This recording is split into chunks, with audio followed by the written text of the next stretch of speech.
Come on, you got it, bro. We all want to be healthy. And health is one of our paramount interests as humans. We go to some extreme lengths to maintain our health, to protect it, and to make sure if anything goes wrong, to remedy it as quickly as possible. Now, we live in an era where there's so many marvels and luxuries provided to us by modern medicine, and there's a treatment for almost every ailment out there. And who do we have to thank for how far we've come? Big Pharma.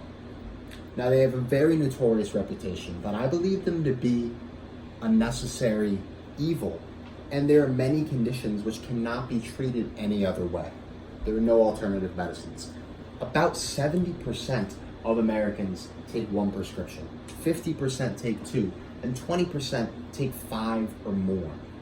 And I empathize as I rely on medications myself from Big Pharma to improve my quality of life, as do many others. And for many others, it's contingent on their survival, having access to medications like Humira, Lipitor, blood pressure, and even Prozac, antidepressants. They play an instrumental role, and without them, we'd be quite lost. So, there's a pill for everything. That's good, right? What's the problem with this? Well, for one, has anyone ever been let down by a medical professional, perhaps placed a little bit too much faith in modern medicine and were disappointed? Maybe we expected results and expected a solution and were met with destruction. I know I have, and this has happened all too frequently for many people.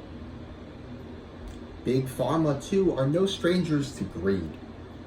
As the demand for medications increases, they are spiking and rising the prices as well. Things people need, drugs people need to live, are being held and dangled above their heads. And this is unethical, and this is immoral, and would some even call this downright evil? I would say so. And a lot of these medications as well are double-edged swords because they were offered to help and in turn hurt. Designs to cure, and they killed. For example, the opiate epidemic and crisis that's on our hands. Just because it is a medication doesn't mean, it couldn't be a poison as well. We must be wary. So what do? How do we escape the clutches and the tyranny of Big Pharma and this Western construct of medicine? There must be a way. And surely enough, there is. Holistic medicine. Now it sounds hippie, it sounds woo-woo, and a little intangible. But this is something that our ancestors have been practicing for 4,000 years.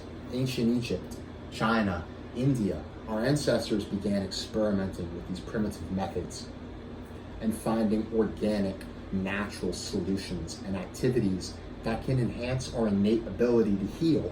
And this is at the crux of holistic medicine. And there's so many different types of holistic medicine. It ranges from exercise, diet, nutrition, self-love and care, enlarging the spiritual life, prayer, acupuncture, chiropractor, even swapping out a harmful prescription drug with something safer, like marijuana or an alternative herbal remedy. There's endless options, and they will all enhance one's health and help them achieve optimal health. This is the goal of holistic medicine, to achieve the best possible health all the time, and the absence of disease, of course. Imagine this. You feel amazing. Your mind is sharp. Your body feels nice. And your spirit is on fire and burning with passion.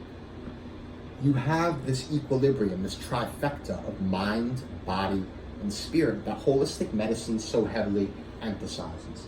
This is the goal, and you started doing a few little things, and you're seeing benefits and reaping immense, spectacular rewards. For one, you're free. You're no longer a prisoner and a puppet of Big Pharma. You've broken the chains and dethroned them from their cold, cruel throne of tyranny. Next, it's complementary. Western medicine, Big Pharma, and holistic medicine is not mutually exclusive. You can enjoy it all, see it as a buffet, and use it all to enhance one's health and get the best optimal results. It's all synergistic and it all augments each other. Now, next, the safety.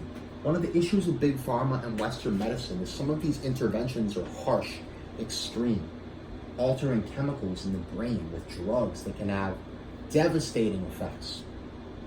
This can be completely avoided with holistic medicine, as these alternatives are safer and you don't have to worry about any terms of long-term consequences. So this is another asset. And the goal of these holistic medicines is to feel good in general, not just treat something as it comes up, but find a way to consistently feel awesome. What can you do though? What can you do to start and enter this amazing world of holistic medicine? Well, you can begin with a few simple actions. Number 1, exercise. Get out there, join a gym, go play some sports, walk your dog, absolutely anything to get moving, get the endorphins flowing, start that motion. Next, complement that with diet. And I know diet is such a daunting word, but try to get a little more color on your plate. Fruits, vegetables, eat some broccoli, do anything.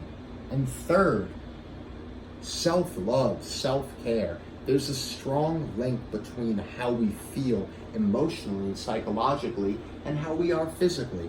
And it all is this powerful intertwined trinity. And you can do this. I did this, and it worked wonders.